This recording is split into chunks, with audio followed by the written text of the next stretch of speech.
Bandai Namco knows what to do when it comes to turning manga and anime series into major video game properties. Here at Summer Game Fest, the latest addition is Sandland. And in LA, we've got a big, huge poster of Sandland right next door to one of Bandai Namco's other killer properties made from an anime. It's Naruto, or Boruto, Ultimate Storm fighting series. Sandland though? Yeah, I'd never heard of it either, but don't let that put you off. It's actually a noughties comic series originally created by Akira Toriyama. Yes, the man who created Dragon Ball, the man who created the art for characters from Chrono Trigger, Blue Dragon, and the entire Dragon Quest series. And I'll be honest, Toriyama's creations have never looked better.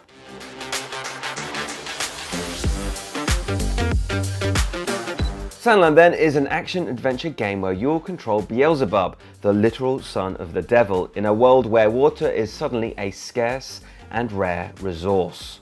And here at Summer Game Fest, I got to play a 15-minute demo exploring the whole world of Sandland and all the various game mechanics therein. The game kicks off with characters escaping a sand dragon that's chasing them across the desert in, of course, a golf cart.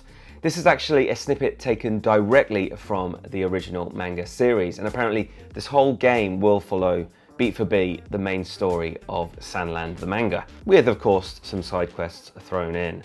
Sometimes that can be frustrating for games where you already know exactly how the story is going. For example, in Dragon Ball Z, I know exactly who dies when Frieza battles Goku. But with Sandland, if you're like me, it's a blank canvas. You're not sure exactly how the story's going to go. And in that way, it's somehow more interesting again. In the world of Sandland, demons and humans coexist as well as dinosaurs, apparently. Human character Sheriff Rao and the demon Thief will both accompany Beelzebub on his adventures. Apparently these two characters will offer support functions to Beelzebub in the game, but that didn't really happen during the demo. Having said that, you'll only ever control Beelzebub, and he'll use a combination of weak and strong attacks, a dodge roll, and even a super attack that will build up the more you fight enemies. If it sounds a bit simple, well, that's because it is. Bandai Namco isn't really reinventing the action game genre here, but still, it looks incredibly beautiful, and I can't say I'm complaining too much. And remember, this game probably isn't truly pitched at people my age. Those melee battles are really just half the game here. Judging by the demo and the trailer, the game is split into two different styles, alongside the parts where you walk around as Beelzebub and have some fist fights with random dinosaurs. The rest of the game is centered on vehicles that you'll be able to get into, control, and just take for a joyride across the desert. Alongside the aforementioned golf cart, you'll also be able to control vehicles a little bit more substantial and a little bit more threatening, including a very interesting tank that comes with machine guns and even anti-artillery shells. Bandai Namco has even teased that you'll be able to more deeply customize these vehicles, so you can probably combine your favorite weapons to your favorite vehicle, or just make sure all the components make sure your vehicle is even stronger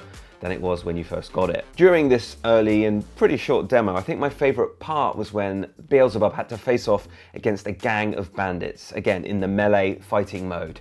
And the reason why I loved it is the characters, the Toriyama's characters themselves. This gang of misfits actually gave off a pretty distinct Ginyu Squad vibe. We are the Ginyu Force! You know what I mean, right? I think why I liked that part the most was it kind of demonstrates that Bandai Namco are kind of seriously trying to embrace Toriyama's characters and the madcap sense of humor that comes with those. While there are some questionable lip sync moments in the cutscenes when characters are talking, at the moment everyone only talks in Japanese, the current generation of consoles give more than enough processing power to make Toriyama's creations come to life and look incredible. At one point during my demo, I just gawped at the tank just because it looked so much like a cartoon iteration of Toriyama's tanks. At this early stage, Sandland looks a lot of fun. It looks very cute, and I'm intrigued to see how the whole game will shape up. Make sure to check out Engadget for all of our latest gaming stories, reviews, and much more. Thanks for watching. Engadget graphics.